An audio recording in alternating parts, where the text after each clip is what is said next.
All right, it's 3 o'clock, and so we're going to get started. Welcome to today's webinar on Rachael Mann's newest title, the CTSO Competition Companion. I'm Julia O'Brien, Senior Director of Communications at ACTE, and I'll be serving as your moderator for today's event. Rachael is near and dear to ACTE's heart. She serves on our board of directors as Vice President of the New and Related Services Division. She is also founder of Teach Like TED and co-author of the Amazon bestseller, The Martians in Your Classroom, and author of the children's book, The Spaces You'll Go. She speaks and writes about the future of work and what these advances mean for education. Rachael is a TEDx speaker and coach, a Google certified educator, and has a master's degree in educational leadership. She is also founding member of the Council on the Future of Education, where she collaborates with global experts to create educational change. We are delighted to have as featured panelists 3 of the book's 8 guest voices, along with an ACTE staffer. They are Kevin J. Fleming. He's Vice President of Strategic Development at Norco College and author of the bestseller, Redefining the Goal. We're excited to welcome Kevin as our closing keynote speaker at Virtual Vision this November 30th through December 4th. So we hope to see you all there too. Marni Landry is the K-12 STEM Outreach Manager at Grand Canyon University and former Arizona HOSA Advisor of the Year. Crissy Lauterbach is President of Contact Learning and Innovative Teaching and Learning Coordinator at Butler Tech in Ohio.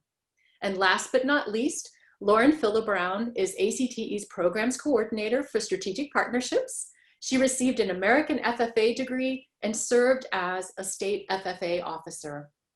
I know you're excited to hear from today's speakers, so without further ado, if you have any questions or comments, please feel free to type them into the chat and we'll do our best to respond to them. If not today, then post-event, as this session is being recorded and will be available to watch again on demand. So let's start by hearing from our speakers why students should get involved and compete in a CTSO event. Rachael, please get us started. Okay, well, first of all, I just want to mention that CTSOs have played such a huge role in my life. I was a DECA chapter president in high school and then an advisor, then worked at the state level as the Ed Rising state director, and judged for many of the CTSOs. So it's always powerful to see the impact that CTSOs make on students.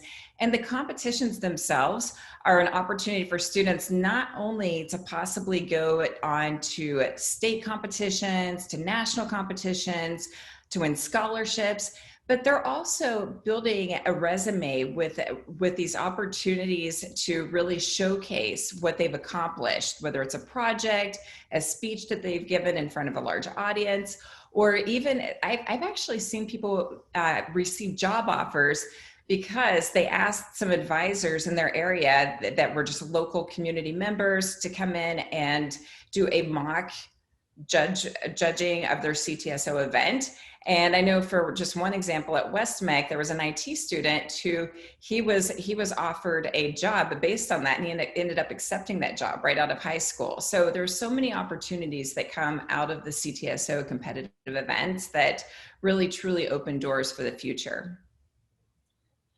Thank you, Rachael. It's funny, I kind of come from the opposite spectrum. I was a classroom teacher and then I transitioned to becoming a CTE teacher. And they told me, oh, and you're going to start a CTSO chapter for HOSA. My question was, what's a HOSA? So I learned really quickly what a CTSO was and HOSA and built a chapter from scratch. So I learned a lot in those first few years. And I really find that one of the important reasons is that students learn how to build interpersonal professional relationships. So they're in a chapter with their friends, but now they have to behave in a kind of a professional way. And so it's a really nice stepping stone to how to build those professional relationships. As you said, they're developing marketable career skills that are valuable for current industry, not industry 20, 50 years ago, it's now. And I also liked as a classroom teacher that it was kind of an external source of motivation to learn. It wasn't just for the grade. There was a lot more writing on it. There was, supporting their team. There was the chance to go to competition. So there was a lot of other motivations involved. Yeah, and I'll echo both what the ladies both said. I was an FFA member for all 4 years of high school, but I also had the opportunity to go and teach agricultural education for a short time, and then also get to work with the state officers in New Jersey. And through my experience and through working with students, I got to see firsthand how both career and technical education in agricultural education and CTSO involvement in the leadership development events both helped my confidence as a young professional, but then also just helped confidence in relationships I had with other people. I think for me, being involved, I started right my freshman year doing the FFA Creed leadership development event, and going in as a 14-year-old and giving that creed that I memorized to a room full of 75 people was so nerve-wracking, but it was the best thing I could have done for myself as a freshman, because it both inspired me, encouraged me, and then also just helped me have the confidence I needed for the rest of high school and to be more involved. And then the other thing I wanted to add is it broadens your network too, and it allows you to meet friends, and then as was shared already, getting those interpersonal relationships as well. Lauren, you're right on about those interpersonal relationships, because I think networking is a huge component of the CTSO, and it teaches our students self-advocacy. They start to ask for what projects they really want to do. They start to admit skills they may or may not have and need to develop, and reach out to those other experts in the field. And they really learn how to advocate for themselves.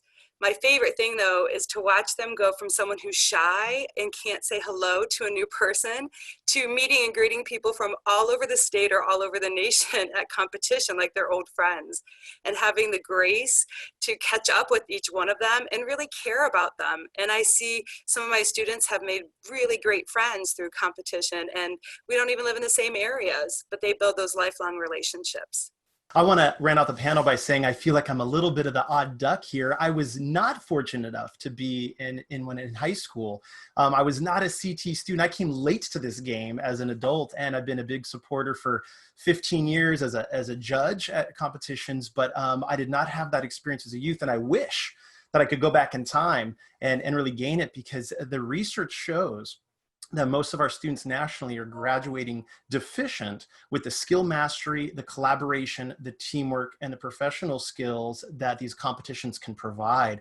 And so I have become a late blooming advocate for these. I just feel honored to be included in the discussion and in the work. But students participating in these competitions gain and round out their expertise in mastering these skills, and to verify that and demonstrate that to employers, it just transcends their ability to communicate what they've learned in an interview. So could not recommend and support going to competition enough. Thank you. All right, our next question is, what are some winning strategies and approaches for a competition? Marni, why don't you get us started? Well, maybe not knowing what you were doing, because the first year I built a CTSO, the HOSA chapter from scratch, we went to nationals and medaled. So I think that was luck. But once I got past the luck, one thing was making sure students were passionate about the competition they chose. I know that some teachers kind of made it like this big grade and kind of not force them, but really kind of encourage students to take certain ones. I found that did not work for me or my students. You've got to love it, because you're going to be married to that competition for the whole school year. Two other things that really worked well for us was that I tried to bring authentic experiences into those competitions as much as possible. So the second or third year, we'd already had people compete in CERT, and there was a lot of interest in that.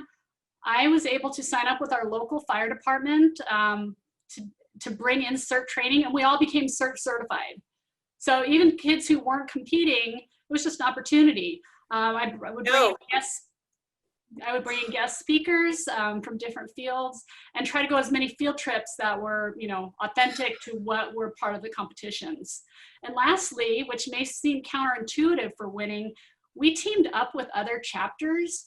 So like our HOSA Bowl team, we'd find another school that had a HOSA Bowl team, and we'd have them play together and compete against each other just to practice. And so they built friendships, they learned some strategies from the other teams, but it never worked against us. It always worked for us. Yeah, thanks for sharing that. And I'm just going to add on, I think one of the most winning strategies I have found that was helpful when I was competing was finding a mentor or a coach who both knew your flaws, but also like could know how to encourage you the best. And for me, that was my agricultural teacher, Mr. Babbitt, when I was in high school. Throughout high school, he's the one who really helped me with my public speaking events, which I did all 4 years of high school. And it was so funny because he was the best coach ever, but I always dreaded going to practices because I knew that he was going to push me to the point where I was doing my best, but also like needed to work a little bit harder too. Some of the strategies that we also had was recording ourselves on camera, just of giving the speech, so that way you could see the mannerisms, you could see how your body language was, and then just being able to hear the tone. And then the other I guess just encouragement I found was just taking every single opportunity to sharpen your skill set. So I found when I was a freshman in high school that public speaking was a gift that I had. So I took every single opportunity to public speak, whether that was inside my CTSO or outside. So I would, I think I gave like the Pledge of Allegiance one time, which was, you think it's like not that big of a deal, but it helps, especially when you're in front of however many people. So I would just recommend finding a mentor or coach that can help you and challenge you. And then also just taking every single opportunity to sharpen that skill set, whatever that looks like. All right. Crissy, do you have anything you'd like to say, or are you? Sorry, my office flooded and our house is crazy right now. It's been crazy. I think the most recent advice I gave teachers was make the student own the rubric. The rubric is there to help guide them and kind of push their thinking and help them align their thinking to the goal of the actual CTSO competition, but also to talk to them and say the rubric is not the limitation. It's not telling you, what you can fully do. It's giving you some parameters on how to frame that innovation that you might have. So getting them to understand that the rubric is not, all limiting or has to be followed perfectly. It's also about what's not on there to innovate and what's not on there that you can create. But also, how do you align your thinking to a goal? And I find that really helps high school students a lot.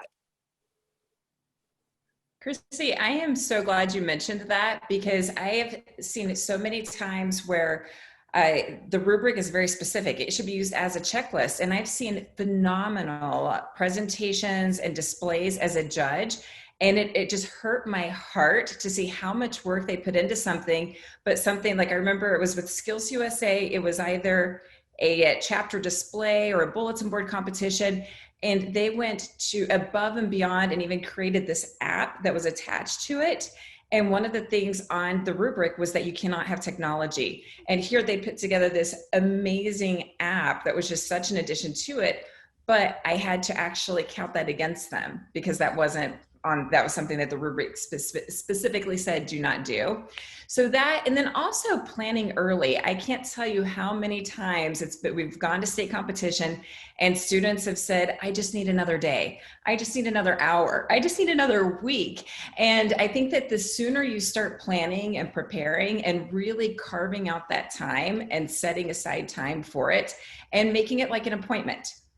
There's nothing else that happens during that time. That time is set aside just for practicing and preparing for that competition. I think that is really going to help students too, because the last thing you want is that feeling of panic of just needing more time right before the competition. All right. Could you give our audience some communication tips and public speaking advice? Lauren, do you want to get us started? Yeah. And so I want to go back to my ag teacher, because he was, I think, the biggest cheerleader I had when I was doing a lot of the LDEs and FFA. And picking back up on what Rachel said, practice makes perfect. And he would tell me that all the time. And part of that was having to give my speech every single morning from the beginning of the school year till October, when the National FFA Convention came around. And I hated it. I hated it, but I have to tell you, the practice made my speech perfect, to the point where I got to National Convention and those nerves that were there just weren't there, because I knew my topic, I could give my speech, I knew what the best way to give my speech. And that year, I think I actually placed silver on the national level, which I think was like within the top 20 states or something like that. So it paid off in the end of that. I want to add to that, some of the best public speaking advice I've ever received was to make whatever competition you're doing, specifically with me, it was public speaking, make your public speaking as conversational as possible. And most of the mentors in FFA told me that for a while, because I had a robotic kind of like high-pitched voice for a while there. And I think in time I had to learn that that's not how conversations are, and that's not how my speeches need to be. So through practice, and then also just by having conversations with people about the topics that I would be speaking on, helped me to be able to have conversational, influential, meaningful speeches that actually hit home. And just some of the other things I wanted to add are eye contact and confidence, and it's just body language. And I'm sure some of the other panelists today will touch on that too. I think for me, my students working on their eye contact and body language utilized Flipgrid the most in that capacity, because you can actually have them record themselves on your phone, and you can set the time limit pretty much whatever the competition rubric is, and have them record every single section of their speech, small chunks, like their introduction, then their next main point, their second main point. And then you can share it with experts in the field or with other students that you think are really good public speakers. And that way they get feedback and critique from 3 or 4 people. What I try to do though, when we do any kind of critique with people in our classroom, is only give them 2 things to fix, to work on or improve. Because quite often, if they go home that night, they can't juggle 5 or 6 things. You master 2 on Monday, 2 more on Tuesday, 2 more on Wednesday, and it just builds, and the student gets that repetition of the first 2 skills over and over again. So whether it's speaking or if it's a demonstration and a demonstration with a speech, you can definitely chunk it in that manner with Flipgrid. We also try to, at the last week of competition right beforehand, make as many horrible faces at them. Shoot them in the knees with water guns. I mean, we have a blast, and see if they can keep a straight face, because if they can live through that, then nothing that happens at competition, even in Phoenix when the power goes out and it's 123 degrees, they're gonna pick it up, they're gonna laugh it off, and they're gonna pick right back up where they left off with the judges. So have some fun too. It gets rid of their nerves, it gets them to smile, and they go into the competition a little more lighthearted. I want to build on that, Crissy. I'm so glad you said that. That was going to be my response. Is you have to practice with distractions built in. And both you and Lauren both mentioned recording yourself speaking and then watching that back. I remember the first time I did that, I was appalled at how many ums that I would use. And I found myself fidgeting with my keys in my pocket, but I didn't realize it until I saw it on the video. So yeah, recording that video, but building in distractions and asking people to have their phone go off as you're practicing, or to interrupt you, and just to kind of build a little bit of that resilience as a speaker, to try not to lose your focus.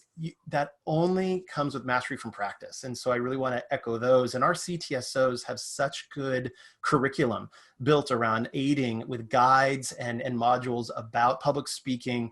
And the best thing I would say too is, if it's really something you want to hone, in addition to the curriculum and the support you can get in your CTSOs, is look at your local Toastmasters program.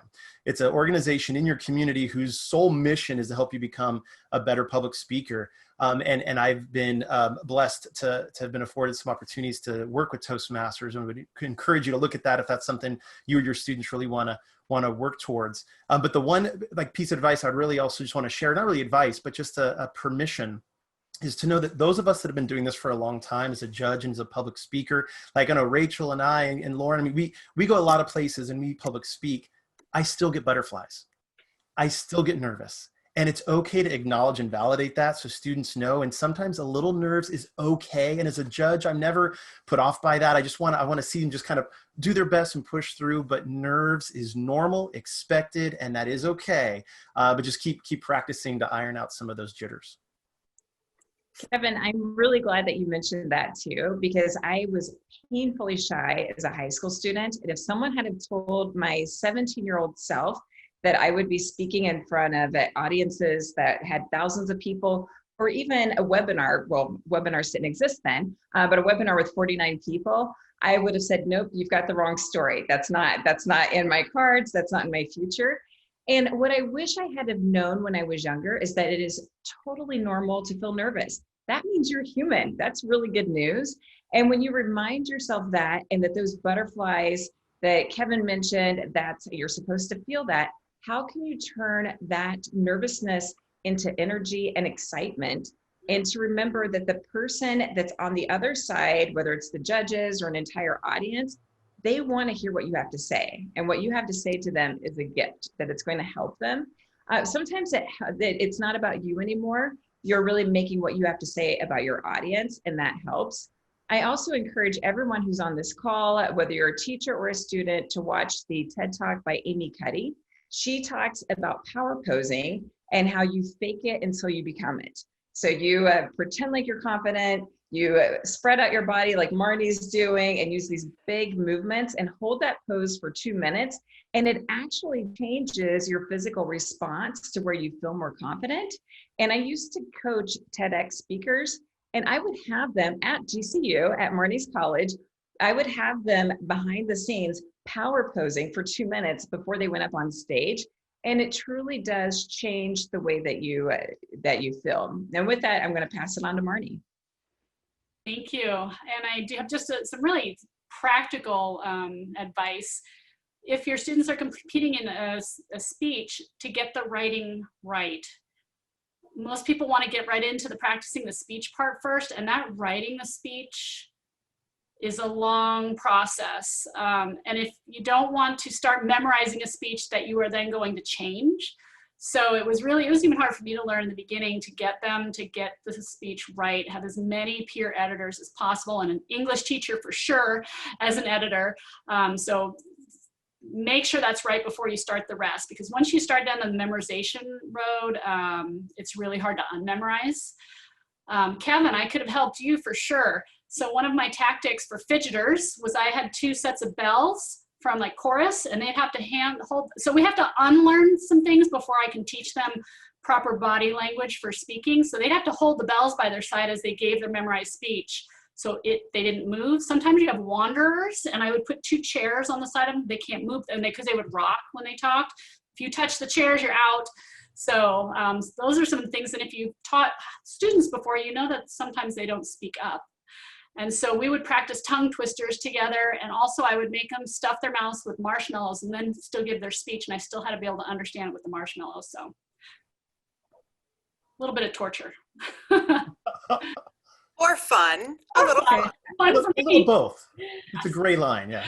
All right, could you give some guidance for some of the competition's written components, like resumes, event applications? Let's have Crissy get us started. Sure. On resumes and things of that nature, like applications, I always go right to my HR director and say, hey, can you sit down with this student? Because when they hear it from somebody other than me, they believe that the world agrees. So I always try to put them with that expert first. But for more things like personal stories or narratives or sometimes essays, the big advice I tell the students is make sure you bookend your writing. Whatever you started with in that introduction and that metaphor, you carry it all the way through. And at the end, you bring it back to that metaphor because it makes the mind do a full circle. And then even if you dropped a few things, the judge feels like you brought them all the way back around and that you understood your topic. So I push them to use bookends. And I also push them to transition at the end of every single point onto their next point. How do we link it so it flows naturally? They should be able to deliver that speech backwards and have it make sense, and reverse it forwards again and have it make sense, and just have them deliver it once or twice backwards. And even in the writing, Marni, I totally agree with you. Get that writing straight before you start memorizing or practicing the speech. It's so hard to unlearn that. But yeah, we do the reverse drill is what that's called, from beginning to end and end to beginning with bookends.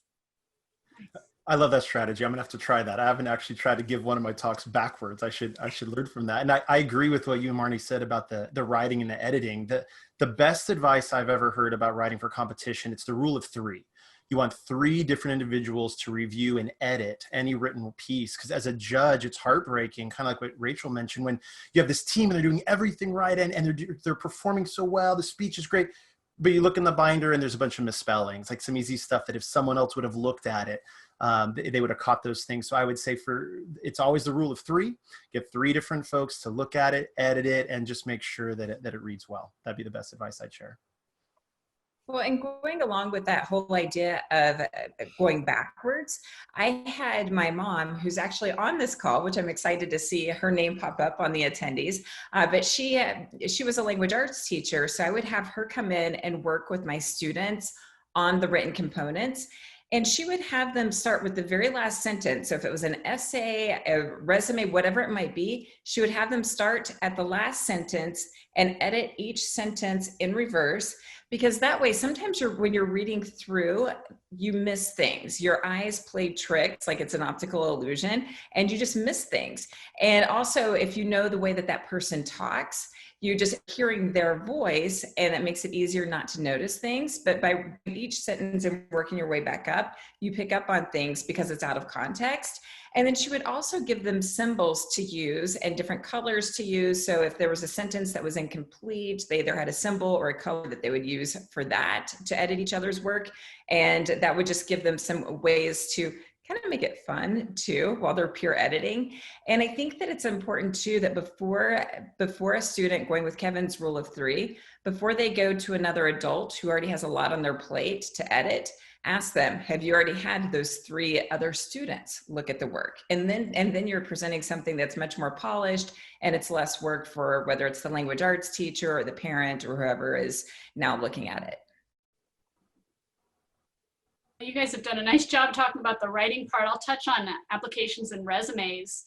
I would find resumes that were completed online, or before I got a bank of them, I would fill some out myself and then have the rubric, and then make students would have to score these unknown applications and resumes according to the rubric. And once they found everyone else's mistakes, wow, that's really bad. Okay, let's make sure you don't do that on yours. So giving them that grading experience. And I think, Crissy, you were talking, or was it Rachel, about the circular form of a story.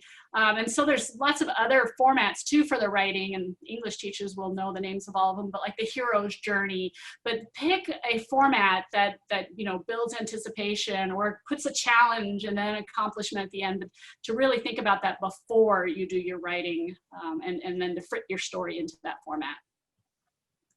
And I agree with everything that was said here. I think the only other thing I would add is just, I had this tendency when I was a student. I added a lot of fluff, a lot of details that weren't necessary. And my advisor used to always tell me, keep it short and simple. Or sometimes my students would tell me, keep it short, stupid, or keep it simple, stupid. KISS is the acronym, I guess. So with that in mind, just have somebody, like everybody said here, review it, and to take out that fluff that isn't necessary. Sometimes applications, there's a word count for a reason, because some information is not necessary. And same thing with resumes. Usually they're not more than 1.5, 2 pages, and sometimes some of that information isn't as necessary. So that's what I would add. All right, what are some of the technology tools students can use to help them prepare for a competition?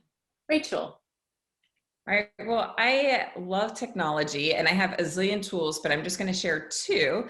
The first one is Speech to Minutes, and it's a website. You just go in to your Google browser, type Speech to Minutes, and it will tell you, based upon how much time you have to talk, how many words you can have in your speech.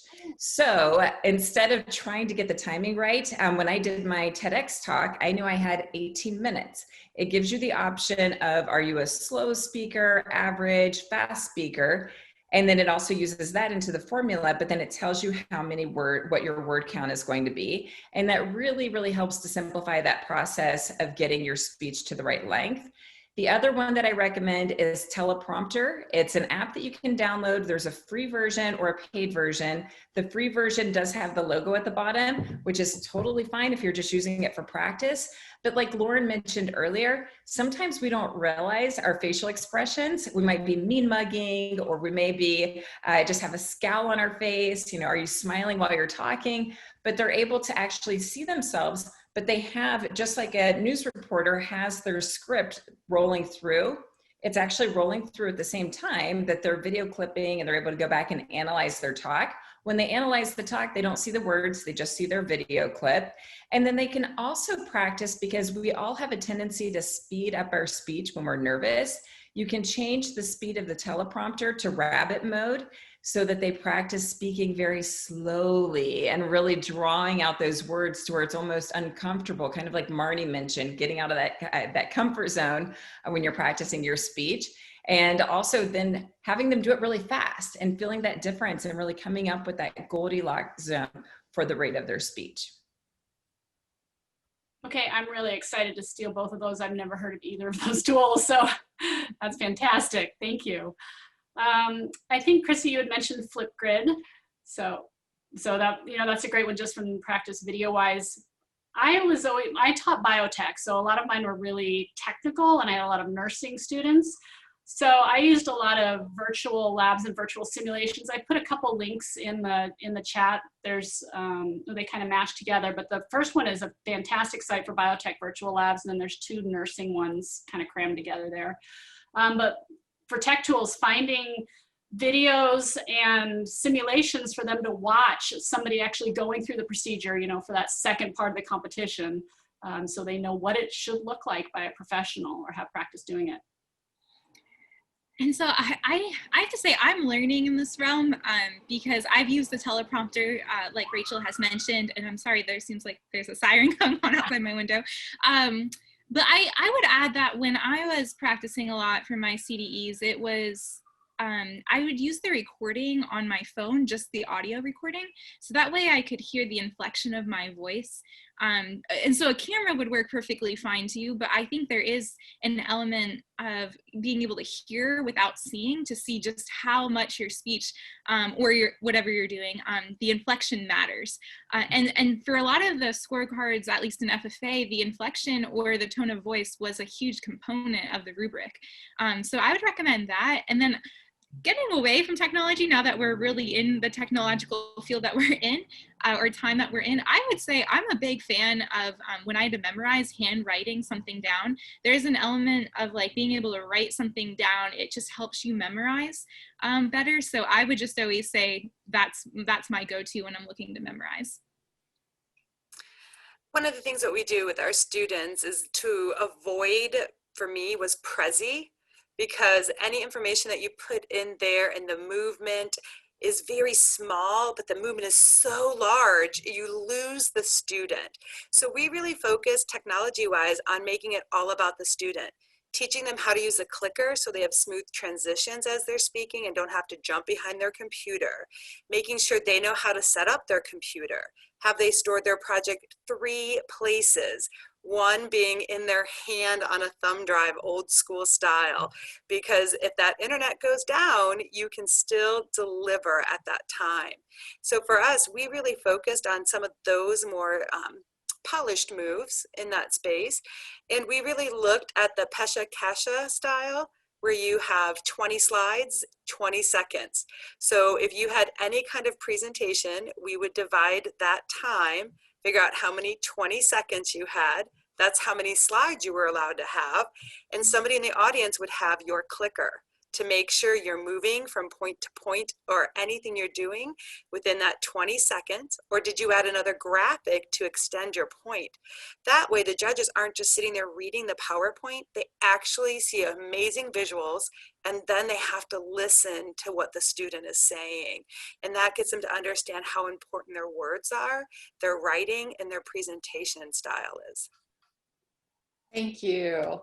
All right, how can students prepare for all the unknown variables and predict the worst case scenarios? And give us an example as a judge or as a student competitor of a worst case scenario and how a student addressed that. Marni, do you want to get us started? Well, when I read about that question first, I saw the worst case scenarios, and I think I've made all of the mistakes. And so my answers are more from an advisor point of view, but I think they can fit.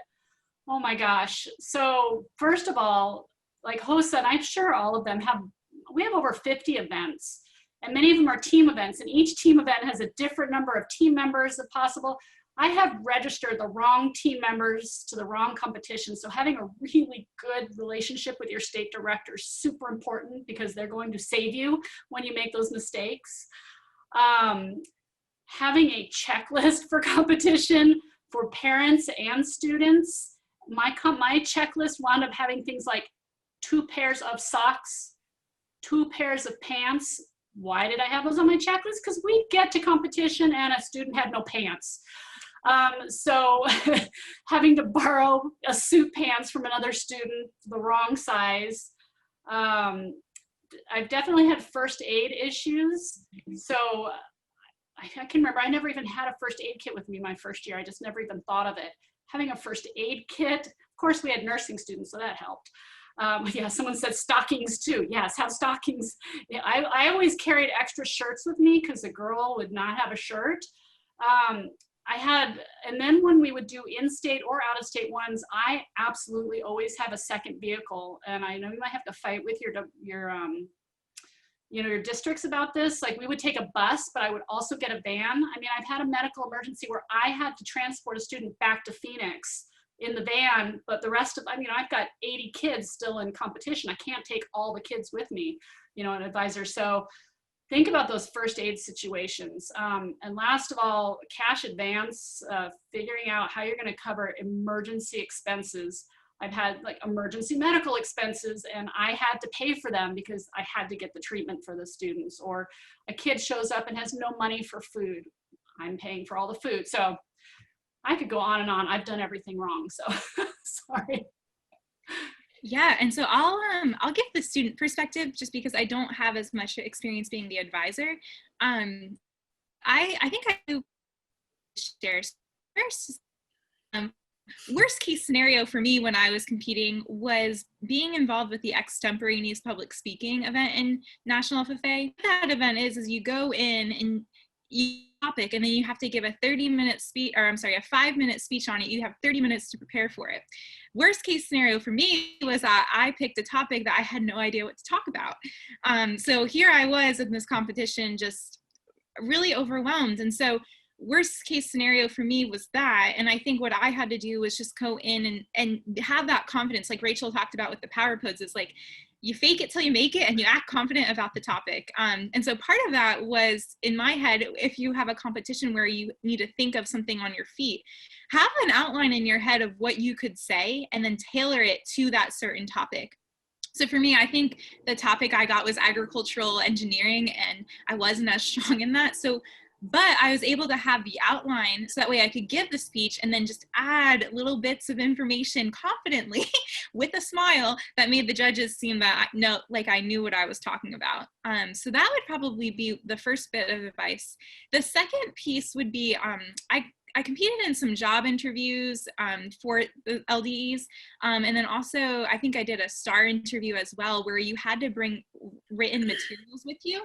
And I think one of my friends spilled their coffee on my materials. My advice is to always have multiple copies with you, no matter what. If whatever materials you need for event, just make sure your advisor has copies, that it's on a flash drive that you could go print it off if you need it. So those are my 2 worst case scenarios and the ways that I overcame them. I think when my student lost power in Phoenix was one of the worst case scenarios for them. The whole hotel went down and she stumbled through her TED version talk. And so when it came back on, she was really flustered and didn't know what to do. And I did not know everything that she went through. So an hour later, after all the judging had been done, she went back into the room where they were wrapping up and said, "Hey, I don't want you to score me, but I think my message did not come off the way I want to leave this competition." And she redelivered it for the judges. So even if something goes wrong, you can take a bit of courage and you learn more about yourself at that moment, and you learn more about grace. Like today was the most horrible Zoom member I could have been today, and I'm learning about myself and having grace with that. So I think that's the best thing you can do when you hit something hard. But Lauren, I'm with you. Have your presentation, whatever it is, in 3 different places, 3 different forms, just so you have it, and make sure the teacher has it. On the teacher side, I would highly recommend that every chaperone have an emergency medical form on them even for the chaperones, because we had a chaperone go down. And so as you're caring for not just the students, you're also caring for the chaperones.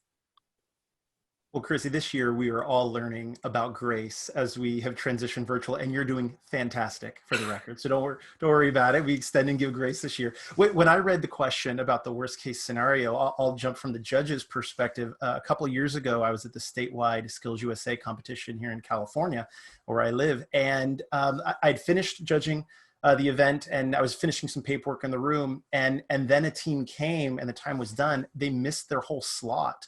And it was a big convention center. They were in the other building.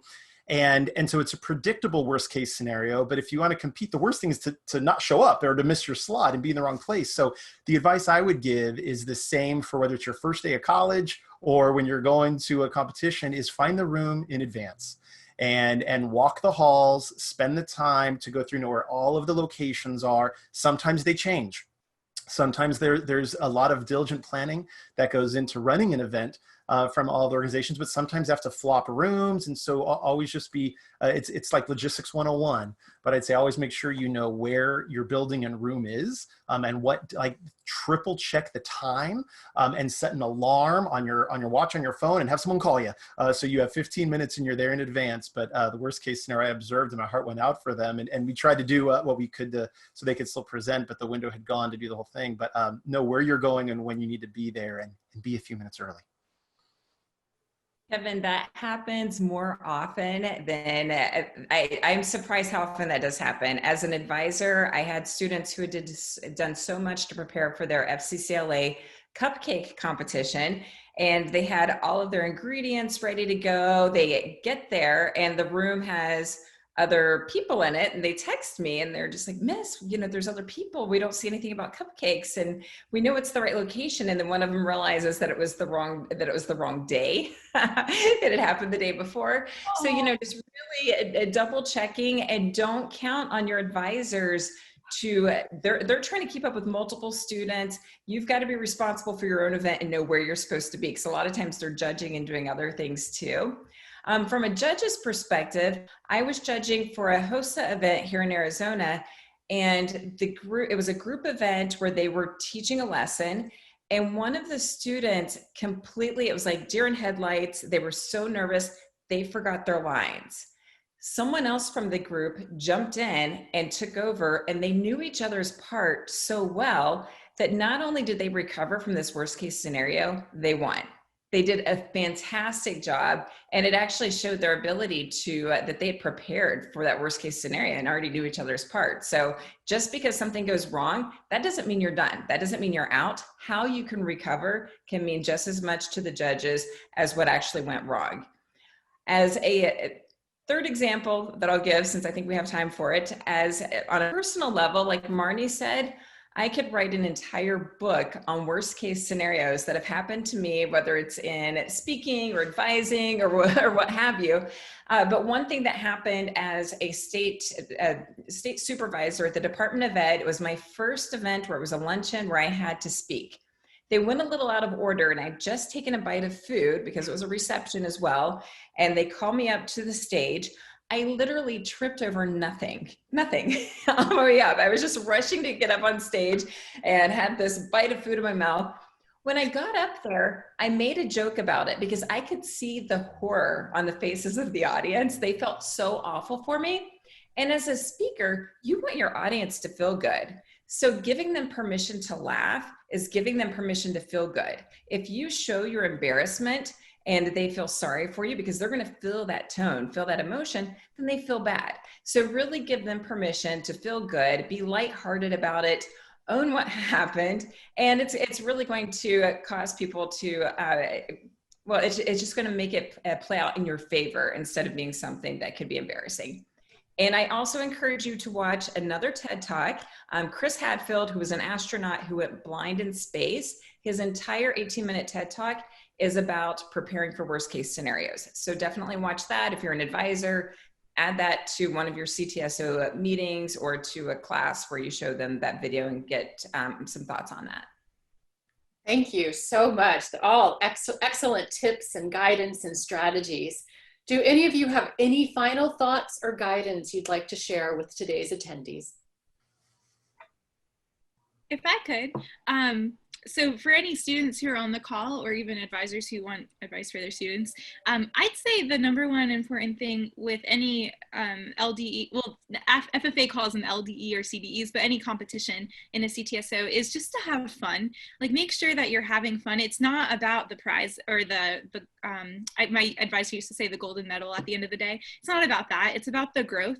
It's about the friendships you make along the way. I'm still friends with a lot of my FFA members across the country from meeting them in a lot of these LDEs and CDEs. So just have fun, smile, and like Kevin said earlier, I'm young in my career, but I still get butterflies as I do this, and I'm sure all the other panelists can agree. It's all about growth at the end of the day, and I love what Rachel said about making the audience laugh and embracing your imperfections, because you're not going to be perfect at the end of the day. So that would just be my last piece of advice. Lauren, I love that. I love that you were a student giving advice, because that's my piece of advice. At the end of every competition year, I had my students sit down and say, on video, Flipgrid, or you could use any video, here is the 3 things I learned about myself. Here are the 3 things I wish, if you're going to do this competition, you should know from the student perspective. And here's 3 things that I believe I could have done better. And that self-reflection and self-growth is fantastic. But when a student's interested in a competition, they could click on that video and hear from a peer how that was, what they could have done better, some of those pitfalls, and their excitement. And so I think when you have your students and you gather up those examples, the best is the storytelling from those students that have achieved and those students that achieved their own goal. Maybe they didn't get a gold medal, but they did their best. What would be their advice for future competitors? And it's been a great growth for all of us. That was actually I'm glad you mentioned that about the reflection piece. I think that is so important when the competition's done, is that you take a moment to pause, either on site or when you get back home, and have that discussion. And I actually worked with a group years ago at University of California, and every year they would take that video and they would take that video reflection of what they would do different next year. And they would send it to the advisor, and the advisor would show that to the next year's students. And it would just be this constant peer reflection, almost a peer mentorship that occurred virtually. So I would encourage you, after every competition, do that reflection, record it, and then for the advisors, archive those and then share those with subsequent competitors, because the best teacher is experience, but also learning from the mistakes of others. And I want to comment, Rachel, I love what you said about all of the worst case scenarios and how you could write a book about it. I think you should. I see a sequel in the future about surviving worst case scenarios at CTSO competition. So I think you and Marni can co-write that. There you go. Awesome. I just want to add on, I think, Lauren, you were saying that it's not all about the shiny gold medal at the end. And depending on the kind of students that you're working with, for some of them, it is all about the medal at the end. And then the other half of your students, it's not about the medal at the end. So you're really dealing with different personalities and trying to help both of those spectrums of personalities deal with that feeling of competition and not winning. And so, you know, for one spectrum, it was all about the fun, but for the other ones, that can be a deep sense of loss. And so, you know, just learning, helping them understand how to deal with that. And I think it's really good practice. You know, it's high stakes, but it's not high stakes. Let's go through something high stakes, and let's not win and realize, hey, we made it. We could try again next year. So I think that would be my advice. And I just want to, Rachel, I want to thank you on behalf, I think, of all of us too, for giving us the opportunity to share what we've learned through CTSOs, because we know how valuable they are for students and student growth and career pathways. So thank you. Oh, well, and thank you. And just so you know, I'll be reaching out to you again, because there's an advisor version of this book that will be coming out next. So there'll be more opportunities to contribute and to share all of this great information that you've shared today. And one last thing I want to mention is, don't be afraid to ask. I read a book years ago, and I can't remember who the author was, but it was a motivational book where he was talking about the worst thing that can happen is you get a no, and then you're in the same situation you were in before. You'll be surprised how many people want to help you as a CTSO member, as a chapter, or as an individual, or even as an advisor, ask for a box of donuts for your meeting. Most of the time, your organization's going to say yes. I've never had someone say no when I've said, hey, we're putting on this meeting, we don't have funds. Would you be willing to donate some snacks for us? That's an easy give. Or asking people to come and do those mock simulations and give feedback and judge for someone. I had someone reach out to me through Facebook just a couple of days ago and say, hey, you know, you probably don't have time, but can you come do a guest speaking appearance virtually for my chapter? And I'm like, oh, of course. You know, people want to help, people want to pay back. So definitely ask. And I do want to mention one more tech tool, because someone mentioned the internet going out and always having that backup piece. I think it was Lauren. M.ED downloader is one of the best purchases I've made in my life. It was $9.99, but I download every video clip that I'm going to use and I embed it into my slide deck. And that happened because of a worst case scenario where, of course, I had went to the internet to try to play a video and the internet wasn't working and it was just a really ugly situation. Now all of my videos are embedded into my slide deck, which could be a PowerPoint or a Keynote, whatever platform, and you don't have to worry about internet connection. So, $10, pitch in together, put it on your teacher's computer, whatever. Definitely check that out. All right. Thank you so much to all of our presenters for just this excellent information. And drum roll, please. We did have a book drawing during today's webinar for the CTSO Competition Companion, and the winner is Dennis Peaton. So we'll work with you individually to ship that to you. So congratulations. The webinar will also be available to watch on demand in just a few days, and we'll share that information out to everyone. You can see Rachel and Kevin and some of our other presenters today at Virtual Vision this November 30th through December 4th. So just wanted to remind you of that. And the advanced discounted rate goes through October 23rd. So if you want to receive the discount, please remember to register early. So thank you again to all of our presenters today and to all our attendees for participating, and have a great rest of your day.